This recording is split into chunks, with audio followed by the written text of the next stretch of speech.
Alright, so welcome back. Today we are going to be working with a new medium. We're going to be working with watercolors, alright? We're just going to get comfortable with this medium. We're going to learn how to use it. This is going to be a more experimentational project. And again, we're just going to get familiar with how to use watercolors. It can be a little bit tricky when using them, but I think that with my tips, you're going to have some success, okay? So this is the project that we're going to do for the week. I like to call it my abstract watercolor project. We're going to use organic and inorganic lines. We've learned about those in the past. Organic lines are curvy lines, inorganic lines are straight lines, and we're going to develop this abstract drawing.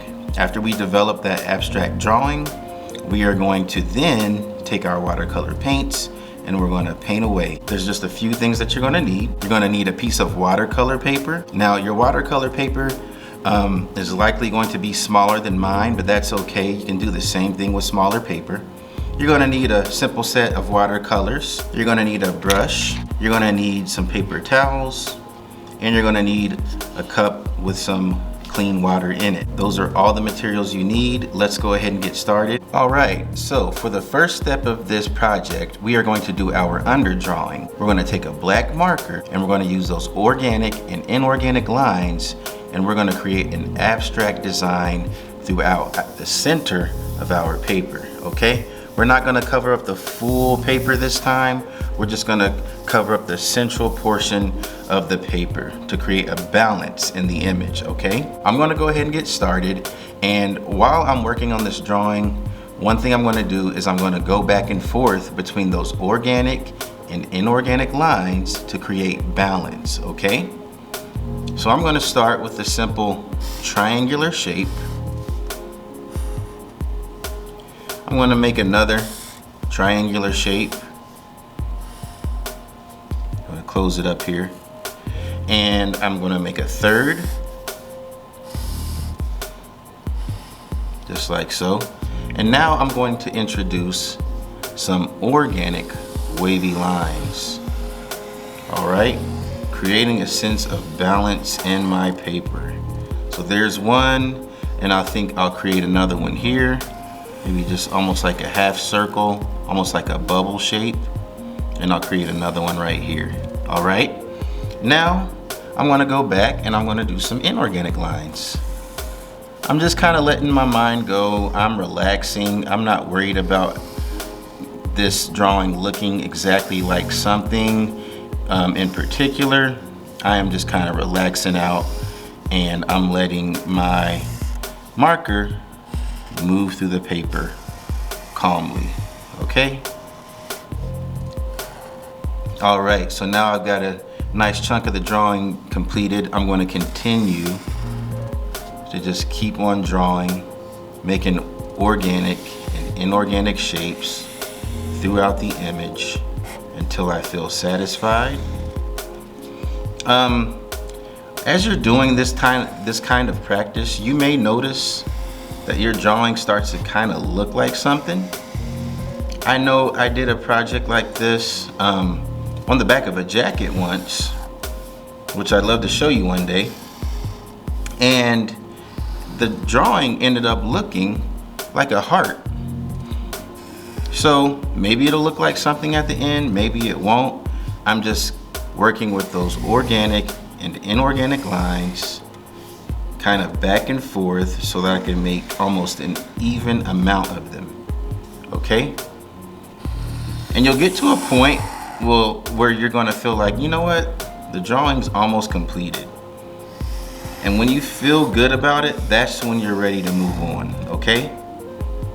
Once you feel good about where it's at, that's when you're gonna be ready to move on. Just keep on going. I feel like I'm really getting close to finishing. I'm gonna do one more organic wavy line right here. Almost looks like some slime or some water dripping off. And then maybe I'll trace some of the lines that I've already done in a couple of spaces. Okay? And again, it's central to the paper. I don't have to draw the shape all the way through the paper. We want to keep it central to the middle, and that'll give us a sense of balance with the shape the abstract shape kind of floating into the space of the paper, okay? There is no right or wrong. You draw the shapes according to how you feel and what you want to see, all right? It does not need to look like mine. And I'm gonna wrap it up, maybe one more line here. Now I'm ready to go ahead and start painting, all right?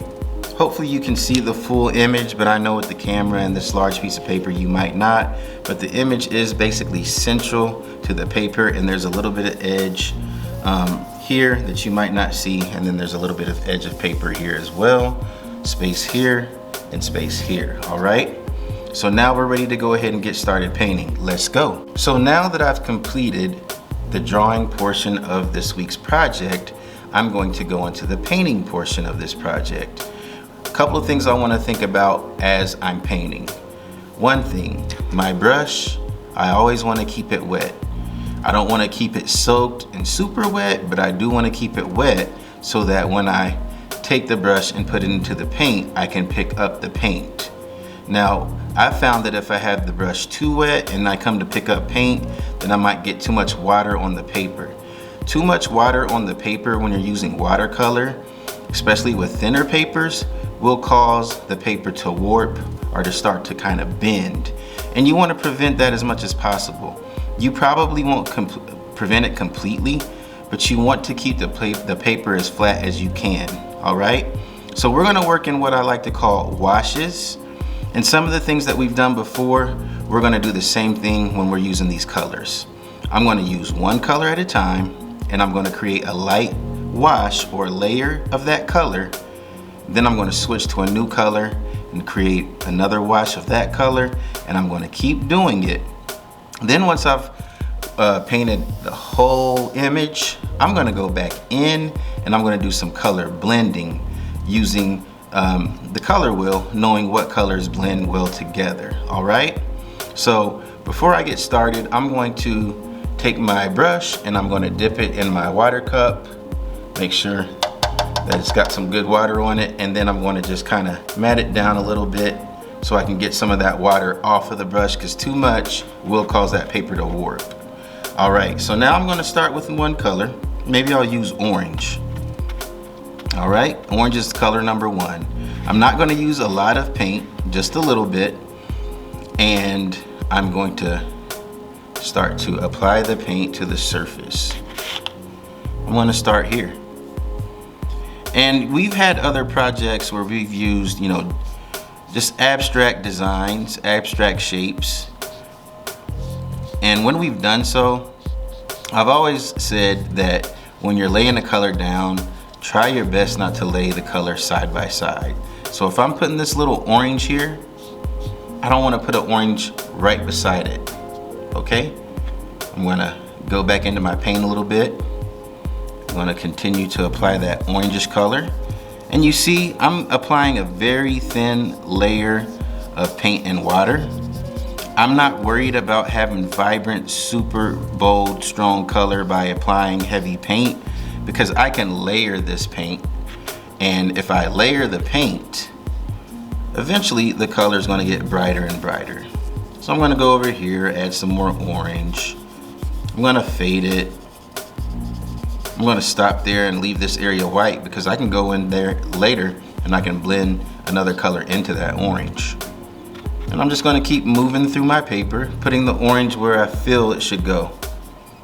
This is really a feeling project. You know, you got to feel this project. How does it feel? Do you feel like you're having success? Do you feel like the colors are separated to your liking? Do you feel like you need to add layers of a color in a certain spot?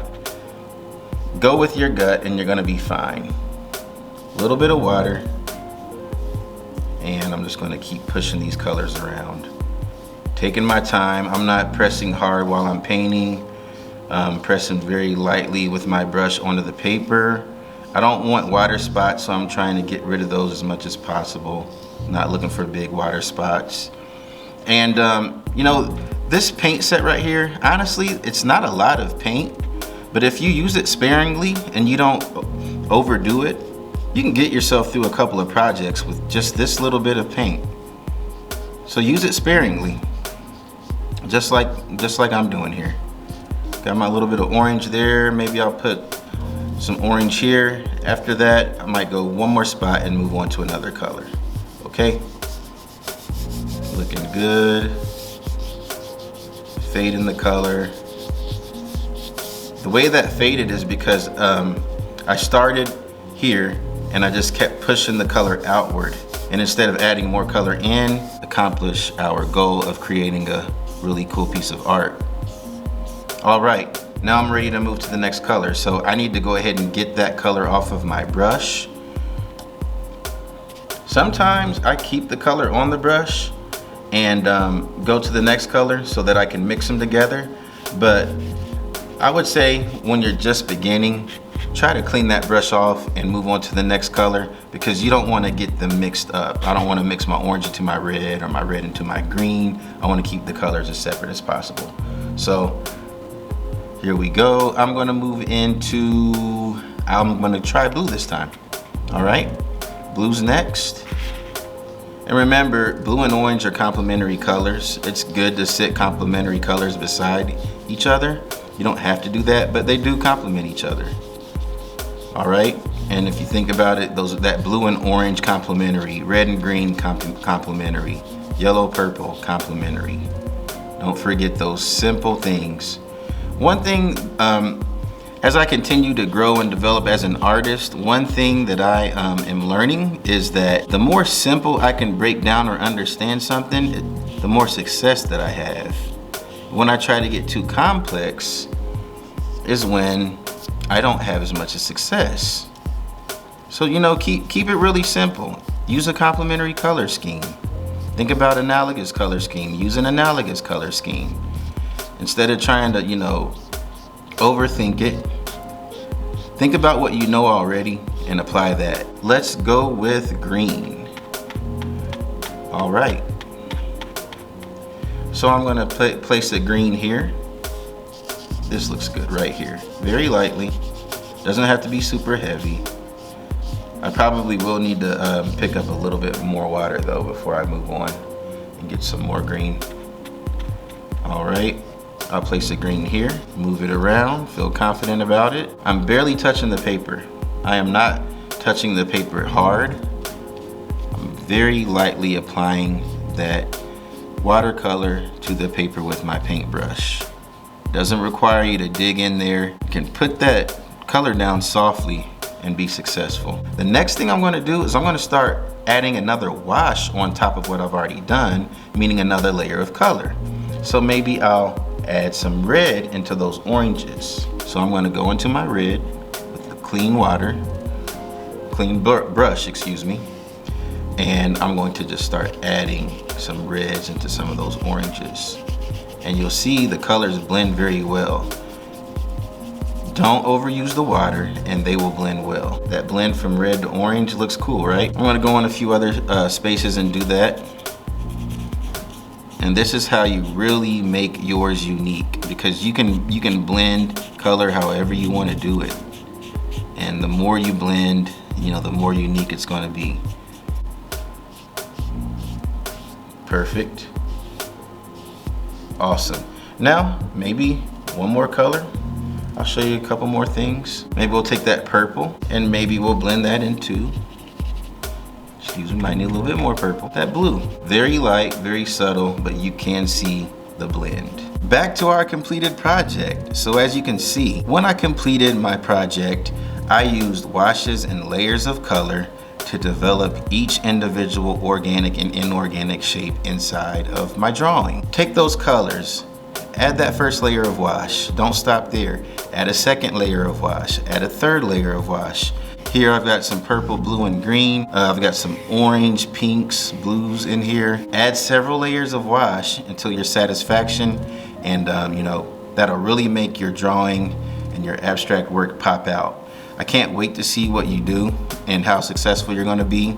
I know that you're gonna do a great job and you're gonna carry this into even the next project, and your art skills are developing every time you create a project. You're doing great.